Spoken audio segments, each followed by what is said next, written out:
I want to be real. Do you want to take off the mask also and be real?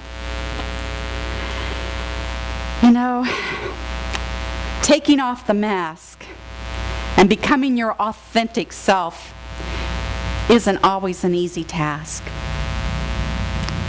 You see, we've had years and years of programming within us that says, oh, you can't act like that. You just can't act like that. And what do you mean you can't possibly be that when you grow up? And what on earth do you think you're doing anyhow? But no matter what the comments that may have beset us and that we've heard, especially when we were growing up, deep within inside us is this yearning, this deep, long yearning to be real. There is a deep desire within us to come out and be our authentic self. You see, Spirit is ever calling us to live our divine purpose and to become our authentic self. And that divine purpose is always being whispered to us in many ways. And that whispering tells us what we came here to do and who we came here to really be. More than likely, though, you know, we were incarnated and born into a family that didn't graciously appreciate our divine purpose. And, you know, they didn't recognize our purpose. And yet we have to give thanks for our parents, for our caregivers, whoever they were and whatever they did, for the training that we did receive, because guess what? It made us who we are today.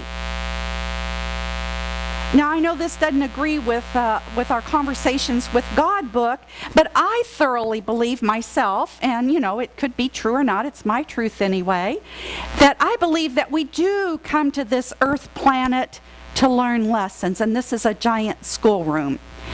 And that, you know, when we are incarnated into a family that doesn't appreciate our divine purpose, that's all right. That's all right, because it eventually teaches us and helps us and lays the foundation. But we know that eventually, if we're going to live our divine purpose, that we have to look beyond the race consciousness and become who we really are. But I'm so thankful. I'm just so thankful for my divine parents, my wonderful parents, and my caregivers, and the training that I received. You know, and I'm so glad that I was incarnated in this time, this historic time. It's just so wonderful to be up on planet Earth during this wonderful time of change, and especially as we move forward into Birth 2012. You know, like many of you that I see out there in the congregation today, I was incarnated in a time in a southern family, rather impoverished, really quite impoverished, and brought up in a church where they said, women are not supposed to become ministers. No, that's not in the training. So I thought, okay, well, if I can't be a minister, then I guess I'll be a teacher. That's pretty close, huh? Because I think the choices were, you could be a teacher, you could be a nurse, you could be a secretary, right? Right, women? Mm-hmm. Or a nun. Yeah, a nun. That would, yeah, I even thought about that too, you know, like, wow. So anyway, but I bless, you know, everything that happened to me. And my training was, oh my goodness, you know, good girls are supposed to sit quietly and be quiet. Yes. So they're not supposed to be out in front of the public like this. And then, on top of it, I moved to a place that was impoverished and where women, you know, and the whole culture didn't talk that much. Oh, I was so happy there, people. I was so happy there. Best 9 years of my life, really, you know, because I didn't have to get up in front of anybody and speak or be my authentic self. But then God said, hey, you got to go to ministerial school. And I'm going, what? No, no, no, no, no, not me, not me. And then when I got there, well, I knew intellectually I had to speak, but it's like, I'm not going to speak. I'm not going to speak. But then, you have to do your divine part. Now, that's not everybody's, calling. But anyway, I know that you have your wonderful gifts too. And no matter what our childhood story is, though, or our situation, it's just a story. And so we give thanks for it, because we can give thanks because not only do we have parents that brought us forward and brought us into this incarnation, and how lovely was that? They were the means by which we incarnated. At least I think you both, you have both parents, right? Nobody's immaculately conceived here, right? So oh, you are? I bet the next incarnation, if you come back, Bertram, you will be. You're almost there, but I know you have a mama and papa.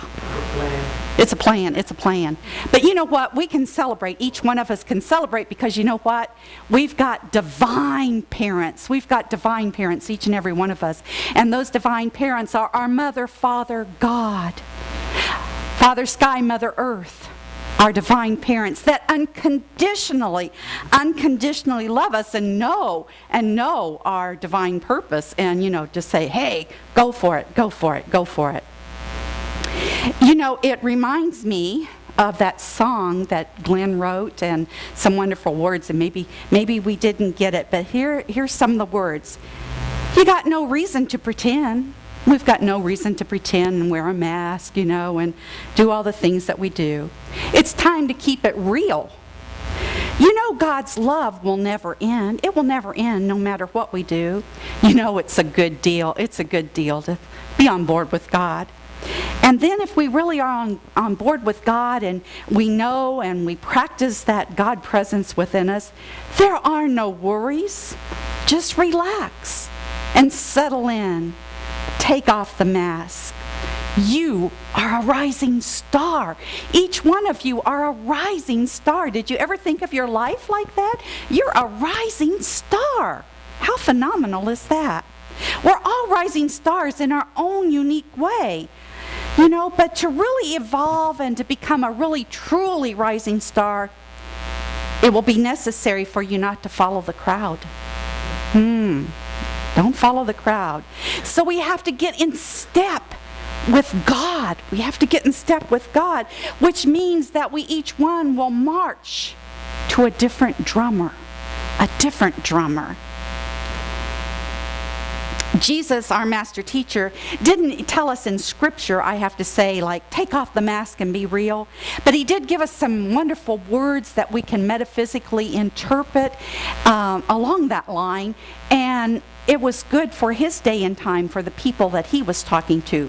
So we would say, take off the mask and be real. But Jesus said in Luke chapter 5, verse 4, put out into the deep and let down your nets for the catch. You see, Simon had been fishing all day, or I shouldn't say all day, all night. And he had his colleagues there, his crew. And on that crew were James and John. And so they fished all night, and they didn't catch a thing. And so you can imagine how defeated they felt. So they head back into shore, at dawn. And lo and behold, there was Jesus by the sea, by the little lake there. And he was preaching, and the lake was behind him, but the crowds kept moving in. They wanted to get closer and closer to Jesus and to hear every word. And he kept backing up, and so he was almost in the water. So at this time, Simon came in with the boat, and I guess he must have known Simon somehow. The scriptures don't explain that exactly, but he got into the boat, and Simon let him be in the boat, and they went out just a little way so he could speak to the crowds then from the water and feel safe.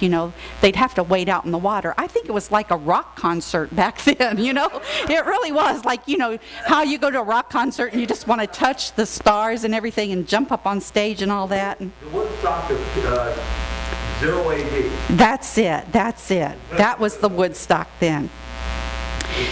Well, anyway, afterwards then, after Jesus got done preaching, and you can imagine by then how tired Simon and James and John were after being up all night and then probably listening to Jesus for a while. And Jesus said, "Hey, Simon, this is what I want you to do. I want you to row out into the deep, deep water. Go way, way, way, way out there and put your net down." And you can imagine Simon, he's probably tired. He's going, "Oh, geez, God," or Jesus. We're all God anyway. So he said, okay. I've been up all night and we haven't caught a single fish. But Lord, if you want me to, okay, we'll go and I'll put down the nets again. Jesus says, "Yes, you're going to catch lots of fish there." So they did. They went way, way out into the deep waters and they put down the nets. And guess what? There were so many fish there that they couldn't even haul them in, and they saw a boat over there and they said, "Come over here and help us." So they pulled all these fish in, and it just about broke the nets that it was so heavy. And then Simon, he just kneeled down at Jesus' feet and said, "Oh, I can't imagine this," but he goes, Lord, oh, would you just go away? Because see, I'm a sinful man. And he thought, I don't deserve all this. I don't deserve all this abundance. And Jesus said, Fear not, Simon, because you are going to become fishers of men." And so they went back to shore, and then after that, the story goes that Simon and James and John, but especially Simon, left everything that they had, and they followed Jesus. Now, we can metaphysically interpret that story. It's just so rich. And this is the way that I personally look at it, and I know that all of you would probably have, your own interpretation. But we could look at the night of fishing, as hiding out in the dark, if you will, and wearing that mask, and not being true to their true nature, They had been programmed all those years by their ancestors. We're fishermen. You're going to grow up and be a fisherman. It's going to be wonderful. And so they were fishermen, And then not catching any fish, Well, that just shows lack and limitation in the consciousness. Oh, just lots of lack and limitation. And then they turn to God and they listen. That represents their consciousness of listening.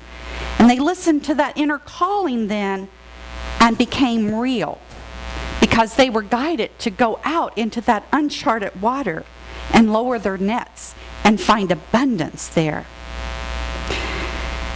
So we can look at that story and think about ourselves. So are we willing to go out in the uncharted waters ourselves and become real? Friends, it's easy for us all to fish in the shallow waters. In the shallow waters where everyone else fishes. Everyone else fishes there. And it's safe to fish in that shallow water, because society tells us that's where we're supposed to fish. That's where we're supposed to fish, and it's safe. And hey, honey, it's okay if you don't bring any fish in today, because you know what? We know the oceans and the seas are having less and less fish. And if you listen to the news of the day back then, it's okay. We know the economy is really bad for fish, and yeah, it's okay if you don't have any fish. I've been there too, lack and limitation. Yeah, it's all right, honey. Yeah, it's all right.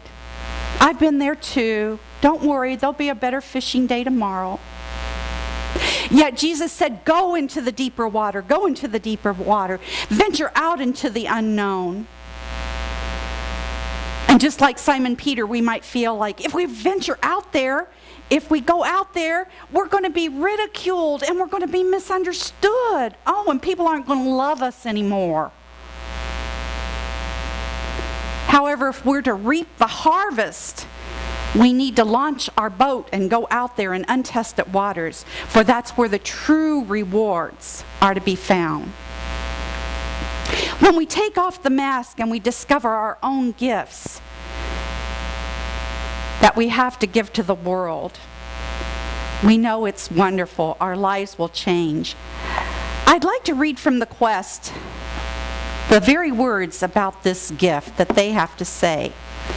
And they say, we all have a gift. We all have a gift. Each one of us is born with something unique to express, to do, to become. It is your responsibility to discover your own unique gift, and no one can do that for you. And once you discover your gift, then it's important to develop and nurture your gift so that you can then give back to the world.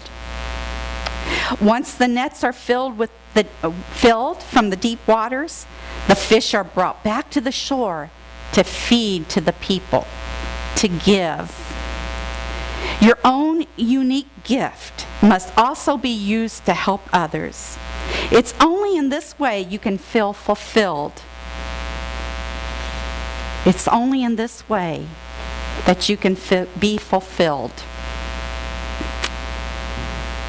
So when we finally take off that mask and become real, we become our authentic self, we'll no longer want to even fish in those shallow waters.